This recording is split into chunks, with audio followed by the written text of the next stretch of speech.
tan chok sin te le moro loko ti le lok te le a body zong zong khur ka moro lok lam ta hi kan dang ole a khur hok khut zong zong nen tok mai video ha kan lo hunga khut zong zong nen a body zong zong khur ka ni mo kami problem kha kan enang thì hiện hay là hi cái thằng chầu cái tủ hiện chầu ấy ba căn tỷ lệ xin nó á khu á gió bom mình dâu rồi cái mà trong cái chuông á thì hiện cái in nó cả là ngay đi mà lại bom lâu rồi đấy cái lại bom rong rong á khu nó phát cái gì mà kami problem khá cần xia bằng ta subor hi kan check down ni ta subor hi lai bora hi kan hong photang Dun dun dun dun dun dun dun ole thì khan hong phel kim tha lai lu sangai boga la hi la cha lo chun ma nga khanga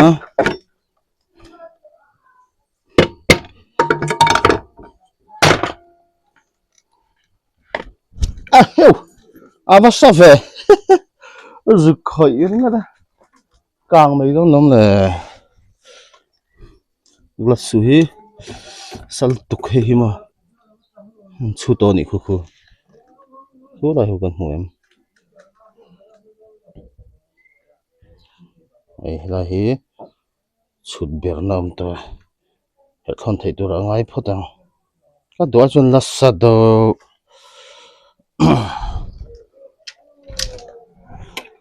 number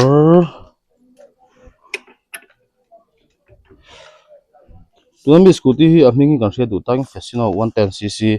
arai 110cc nena in mil in engine in ang kati khanema chu ber to chu lu nga tlek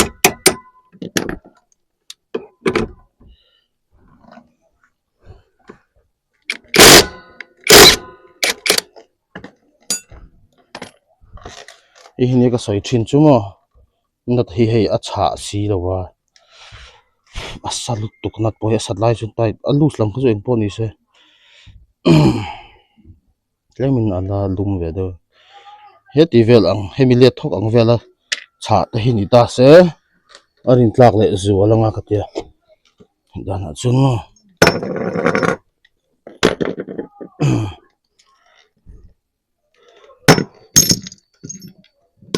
a thir tak hi la sal tu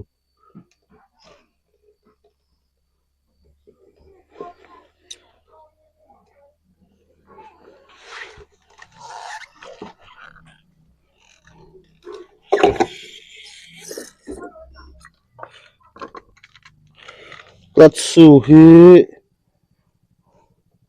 pan pan ve do to katsu hi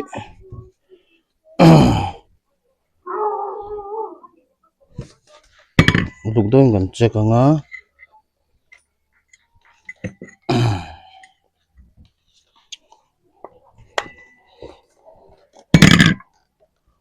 dai ve do photo se hi fan belt hi thara kan mang an te an nei tu te hian avatar si lo ve ku i fan belt hi thian ni tan ni ti hi en top hi chon thlang ngai to lo kha hriat che lo hei ha chung kir lampang ka ti kha heti lampang hi ni ta ti hian kan elanga ma ku khituar vek me a thar kan mangan ti box ya thar ani lo top awang ve roller side po hi kan check an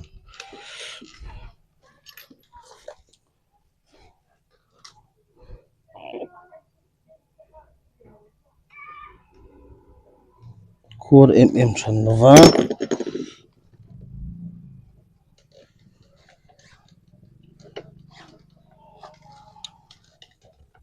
ei ta chung hi gearbox lo ni ta ni ma hi gearbox lo ni ta a mi chunga hian oil mo kan ti thin kamo chuan lampang atangin chunga pi ni na tang khan hemi safiron chuak vele ta chuan ta tang ha pakhat atangin hakhat ani hathum ta hen bearing om bok ta mo hathum kha ain ba ta ni hat ni thum chuan hemi zone che khan a ke hnung ka ti ver vele ta chu a thathiam em hemi helai an po vir che khan ai ha vir le a chu chuan hei chuk to pe vele ta ti khan lo vir ta ni ke hnung mo lai oil seal hi a cheve thina mi oil seal a chiat chuan gear oil te kharon leak chhuak amo engine oil thak a piang thak kha le helai vel check pe ve te kha ngai kan tin chan kha nia a chiat thun tur kha a soi theilo helai oil seal kha chathut thei ani rang ani a chathut thei tia khan lo helai oil seal a po hian a genuine lo hi oil seal hi thau thin amo chu wang chuan a genuine hi zon rama genuine a ongang lo kha chuan genuine lo kha hman ani mai a chuan saw lampang emi a brake shoe om chung lama han sai saw lam sai ta son hello oil seal om ve thowa chu se ve thei boka a ke hnung phel ringot khan a brake shoe vel te lak khan oil seal kha thak thei ngot lo a chulai oil seal chu chiat chuan lai ke hnung zong zong thona ngai gearbox a hi phel ngai thin ni mo tiang chu ni om dan chu hemi ya hi chuan a om dan hi danga he lai car he lai car phel ngai lo khan hei he lai vela hin ti hin lak chu thei ni scooty danga chuan he lai hin phel ngai thina mo in zom na om ma ro chu heta chuan hei he lai hin hei na tom hi mo a tang hin ti mai thei ni scooty dang aina harsa lo jok don ni na lang dan a chuan mo chuan hei helat lampang side a bearing om te kha he lampang tanga chut chuan om mi lo ta bearing puller te kha ngai thin ni mo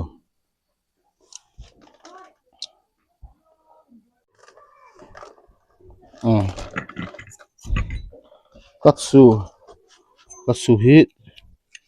hei ti hi a modified dan ka ti kha modified dan chu lon ta ti hian ti zong hian an zoi khur anga tam do po ngai lo hi an lo zai khur to tho ni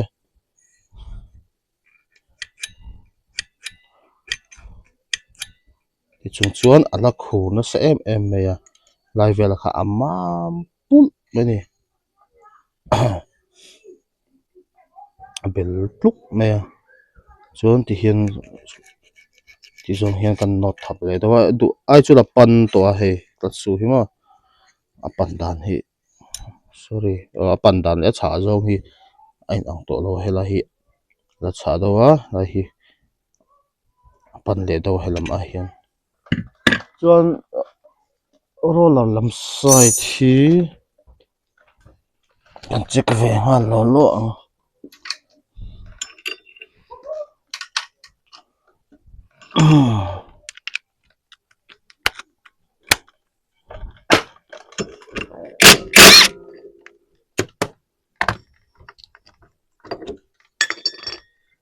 roller condition lo thirang 125 ne zin ang lo sin roller hin len thai ni a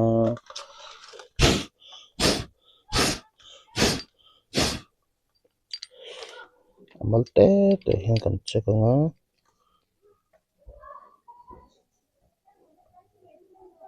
la zia oma hek duai om lem lo chun ma la zia oma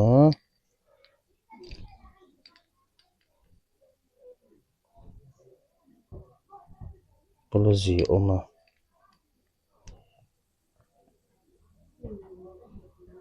là gì mà là gì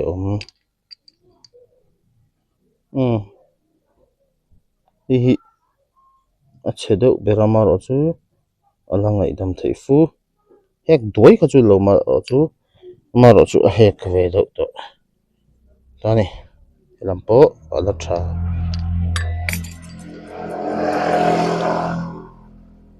la khol lem lo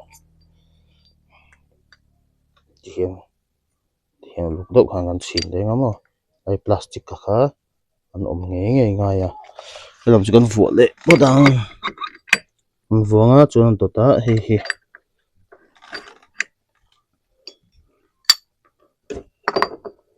chu fan bel vuah lo kha ngai che lo ma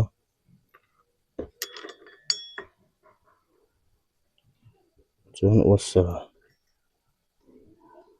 zuan nat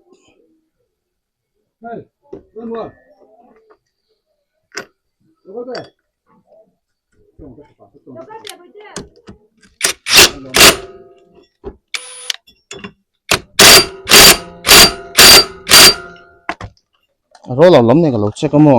ro lam chu zia hek ve deuh to chu ma sang ai dam thei mo ta su hi modify to tho mo khu modi to hi modi hian atang refresh in mang to nga tero duai naral to mo se ti hian mang le sin la se ban kal don mo se ban kal don chuan kin loka khur le don mo hi am lo mam pu lo mo hian thei ang kan ti tang na tuin kan siam mo a genuine lo ngai tu ula Yamaha dealer chumo petrol pump tlan pel chhawanga mando leimin rang na khai hriam khami zon chia khan heta athlang mi khain son chho to mo khata khan a genuine lo en tuwa pohi ke na elam pohi khur na sat chuan effect thina mo hi a clutch com kan ti khani ta helam hi chu tha mo lam hi chu tha video lak chak chak ngai in a ziam do tur a khuna sai mani kha mani chon pon mo a steering zong zong le na khu fat zo kong ma ma chak chu chak oh chho le ga etia modi to a khur to chong ka chu kha thak ngai view to ti na zo ka ne platsu la cha tha la modi lo wa platsu la cha tha pa nga ya a khur hemi platsu cha tha pa ngai ta ga la khur chuan etia modi kha a thal tu ga etia hemi chung a khur chong platsu hi thak hun to view zok ti na ni mo ngor grease kan la luk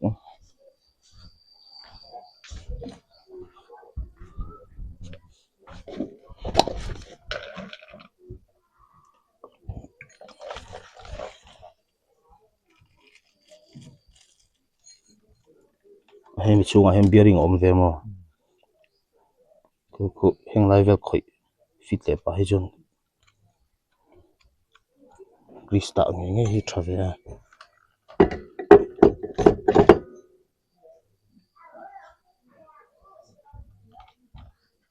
ni hemi wa sar hi song khai na po om pon ka khela ve men heng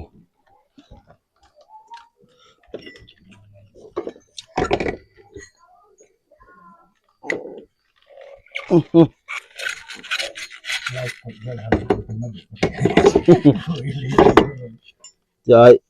quậy tí khăn xuyên hết tiết tí tập tìm chuyên thầy lâu vắng sẵn là việc rồi hết tiền tí việc bà đâu ngặt tí khăn nên là tí hơn phân bên thì thon thon tí xíu ngặt tí nghề thar lo ha thar kan tha ka mo thar kha lo sei le kan lo man ka mo ta mi jo kan mang ro dai man ja anh John phân bên pot tàu đón lâu mà han o ma mo thar kan an tha na chu Como sei lấy đang lâu chứ sei đi hey cái tiền đừng có chôn chặt lâu xiết lâu mà cái mà giờ nó thằng thằng nó mà nên thằng thằng nó dọc xuống này hey cái tiền liệt thiên mà cô khí tuột chín ta hey sei mà ôi đấy ép tiền không sự gì mà mình sẽ nó coi chút nữa sei lấy môn về mà sei ăn lâu thì apang zok hi poi mo ta mo apang zok hi poi mo tin la ai mà chuan hi lai thata chang zok mo si cái tiếng nhà mà cái man anh ấy mà này cái mình khác sẽ cái gì vậy mà hay cái chỗ anh lâu em ấy xin em ấy tụi mình hi le mang le ri zok kilo mà hi aro mak po ral lek to aro hi avu zok hi ve mo ti zong hi ni azum lam hi manam tur ani pambel te chu aman zat te in so tanga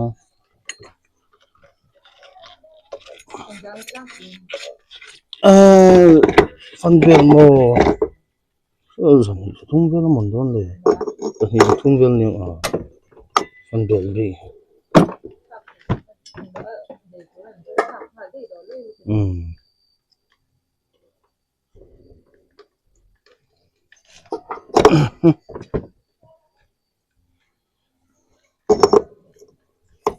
bây giờ bây giờ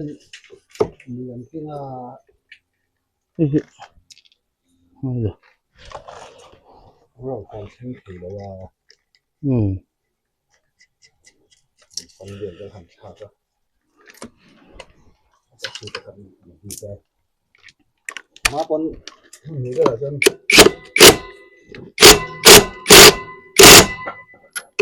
cần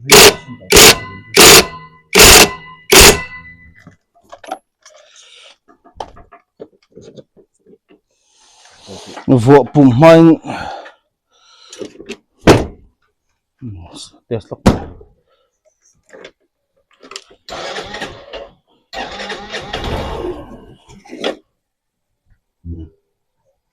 khurem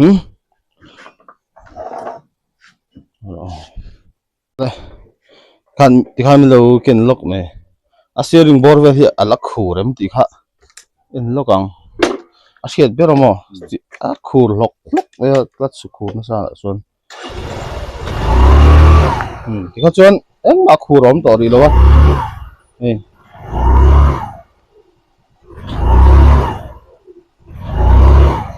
chứ gắn làn sậu mà đi cho hòn phỉ bao khăn khổ lục lục mày mà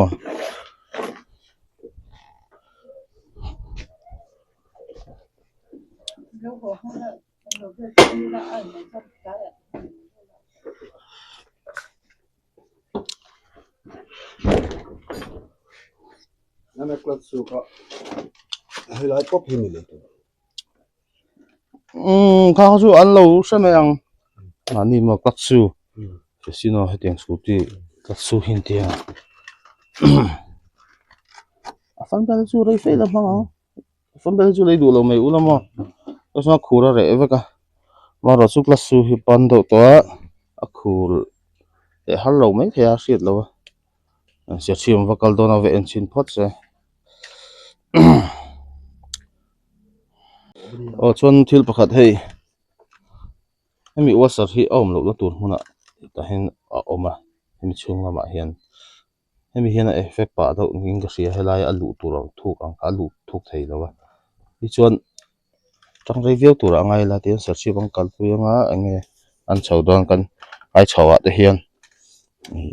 pakhat zawk ron chuk ngai zi me a chuk ngai to lo tur angai la kan en chho hrim hrim anga dule tlat su ori chu ron lei hrim hrim la tu na thak khel lo pon mo thak angai ve le a ori mang thei tur khan mo helaya a genuine kha lei tur om si lo wa ai that lei lu tu mo du to kang